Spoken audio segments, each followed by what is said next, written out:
Minnesota. I'm wondering, you guys as athletes, you share a locker room with guys that have a lot of different backgrounds, obviously different races. How did you learn coming up and playing football to, work with, play with guys that were of different backgrounds, and can the community at large learn something about how athletes, share and interact with one another? I mean, obviously it's weird, talking football and then you talk about such a huge thing. I mean, the country as a whole, like America as a whole, has suffered from just everything going on.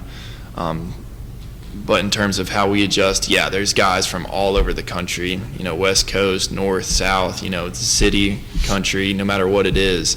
And we all get together, and I think that the main thing is, especially for me, I mean, Jesus calls us to love one another, and I think that's the main thing. You're in that workout with somebody, they're struggling. You don't want to see them go through that, no matter how different they are.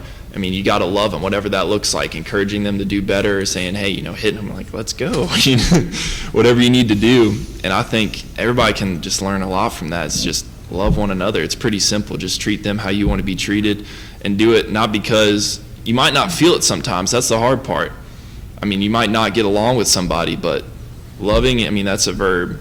You got to say, hey, I'm going to sacrifice myself for you, which is obviously what Jesus did. And I think that he set the example, and that's what we all need to do, is just be self-sacrificial for other people.